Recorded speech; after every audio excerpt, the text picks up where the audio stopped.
Mr. President, members of convocation, members of the university, distinguished guests, ladies and gentlemen, when I was in prison, a young lady who is now the principal of a leading university in South Africa came to see me. She did not beat about the bush. She said, if my father were still alive, she would have been 70. You are 70. And I came here to see how a man of 70 looks like.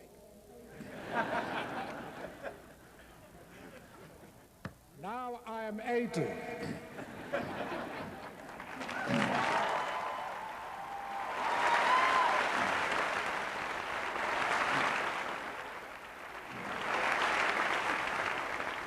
And I'm very encouraged to see so many people who have turned up. But I'm not so sure whether many of you have not come here to see how a man of 80 looks like.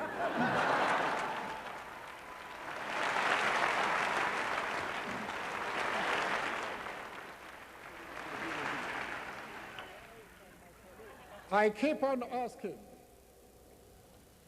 my wife and my colleagues who accompany me to this meeting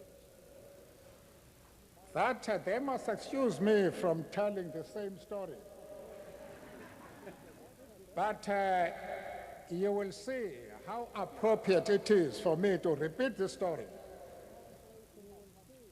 That is when I found some place in my country and a lady answered the telephone. I then asked, to whom am I speaking? She said, you're speaking to me. I said, well, lady, I know I'm speaking to you, but what's your name? She said, who are you to ask for my name? What's your name? I say, well, lady, as soon as you tell me your name, I'll tell you mine. But as we argued as to who should tell his or her name, she became very cross. And she said, you seem to be a backward person. Have you passed your matric? Now, matric in our country is a university entry examination. And I said, well, lady, you must be very careful. Because if the qualification to speak to you is the possession of a matric certificate, I might work hard and pass my matric and be in the same class as you are. That was treason. She said, you will never be in my class and bang the telephone. How I wish she were here today.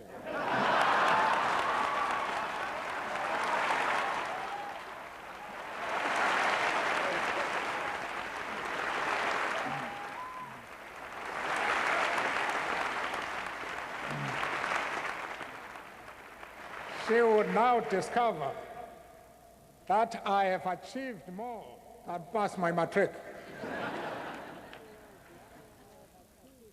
Ladies and gentlemen, this may very well be our last official visit to the United States before retiring from office next year.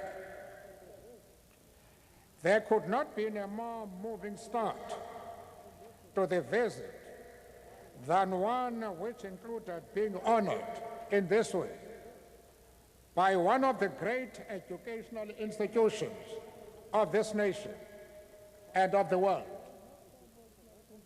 I know that through this award, You are not so much recognizing any individual achievement,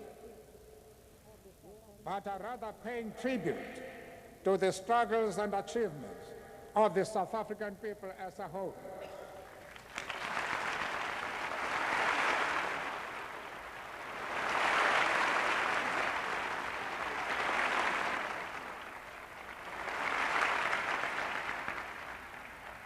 I humbly accept the award in that spirit, while at the same time wishing you to know that we are not unaware of nor unmoved by the great compliment you pay us by conferring this degree at a specially convened convocation. To join George Washington and Winston Churchill as the other recipients of such an award conferred at a specially convened convocation is not only a singular honor, it also holds a great symbolic significance to the mind and to the future memory of this great American institution. The name of an African is now added to those two illustrious leaders of the Western world.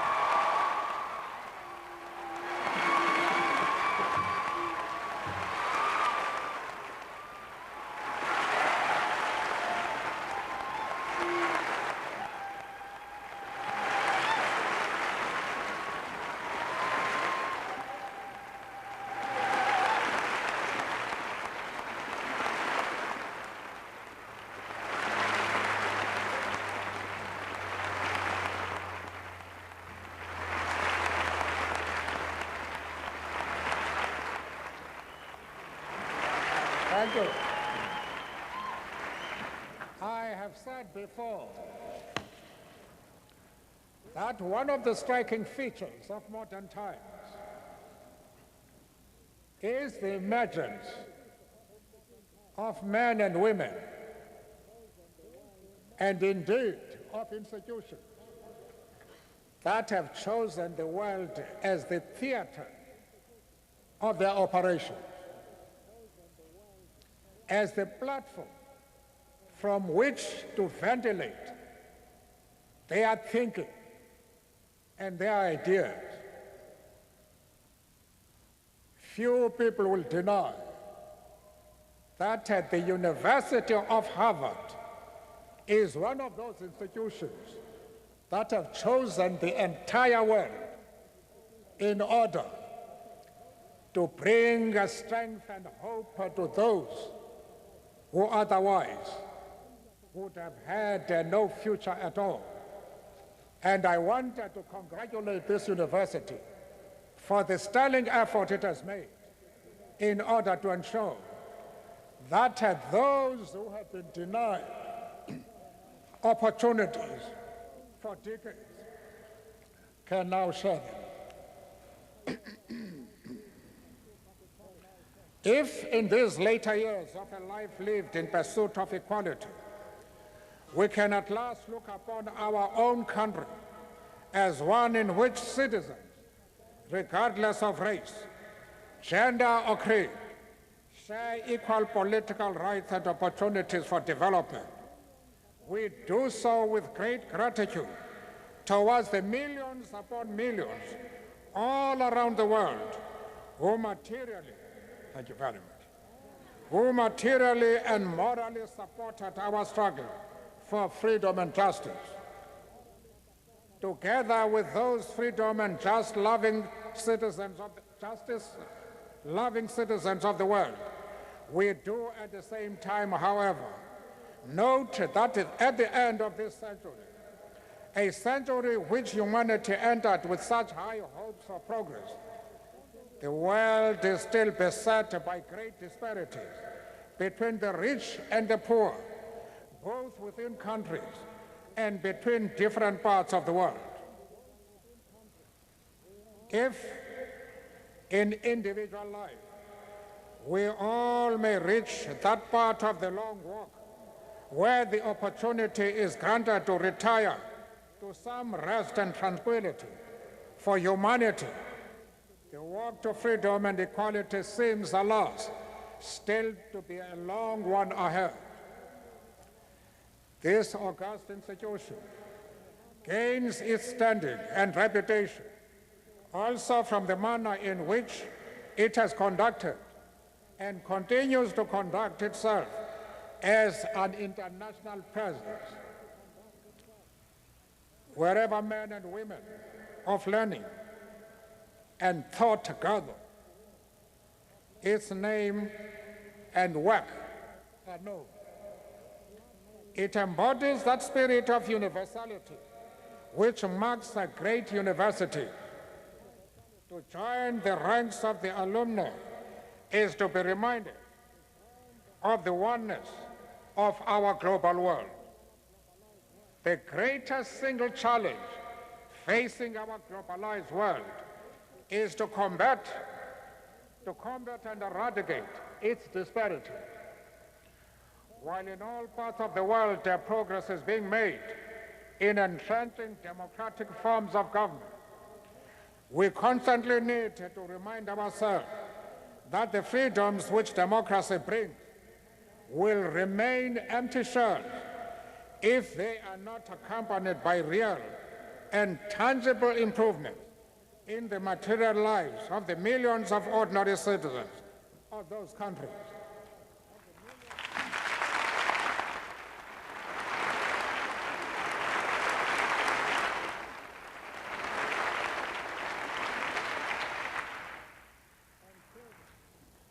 Where men and women and children go burdened with hunger, suffering from preventable diseases, languishing in ignorance and illiteracy, or finding themselves bereft of decent shelter, talk of democracy and freedom that does not recognize these material aspects can ring hollow and erode the confidence exactly in those values we seek to promote.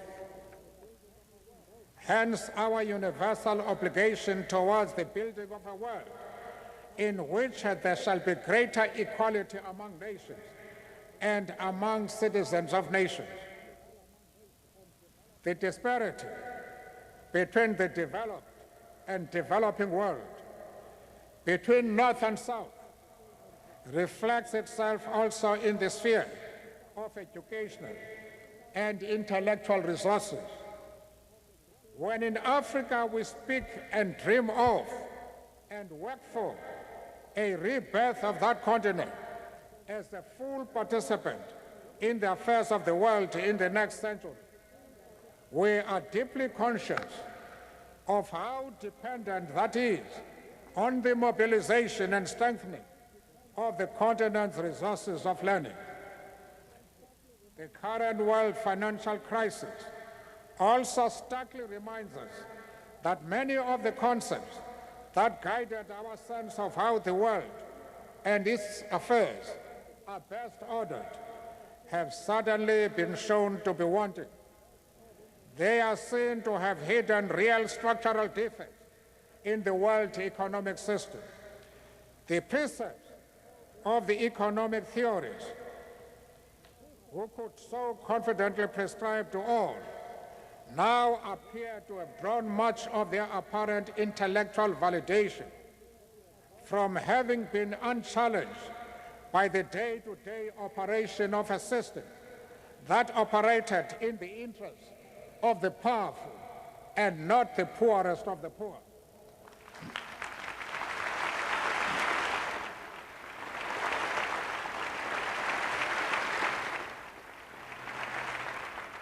Not only does this crisis call for fundamental rethinking and reconceptualization on the part of the theorists of the North, it more particularly and urgently emphasizes the need for thinkers and intellectuals of the developing world to sharpen their skills and analysis and for a genuine partnership between those of the North and the South in helping shape a world order that answers to the shared and common needs of all the people, and not just the rich. This university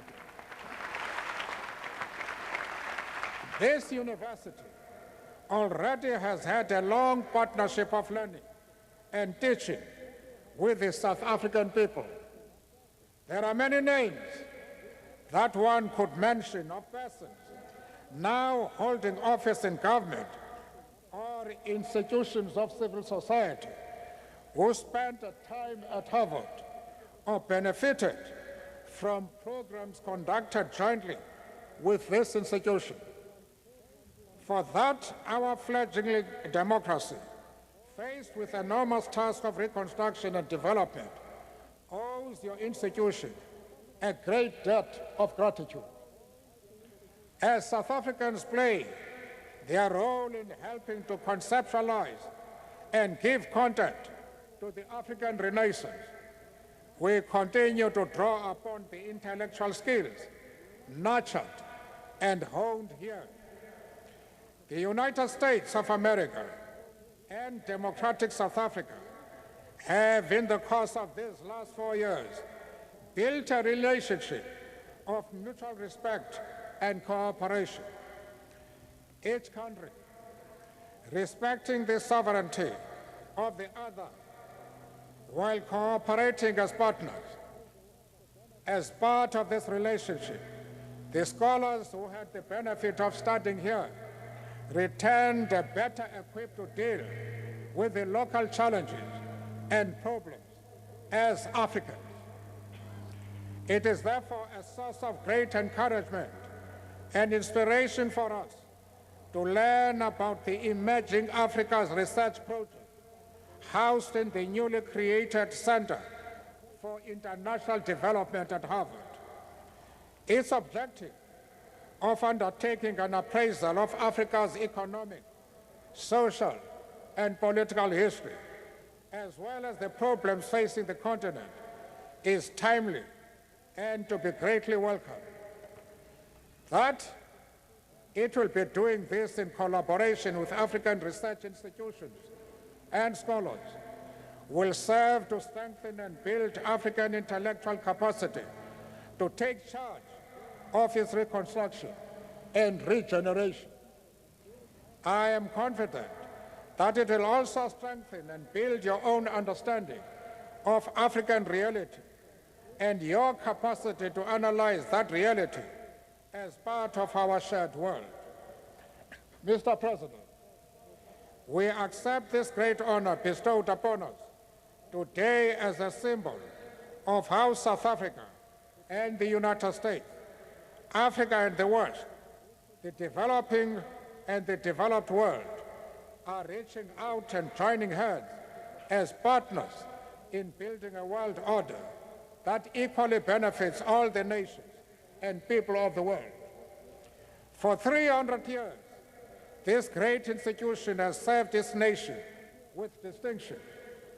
We enter the new millennium in the hope that the rich fruits of learning, science, and technological progress will, in this coming century, truly be shared by all in this global village in which we live. We are confident that this institution, of which we are now a proud member, will play a leading role in achieving that.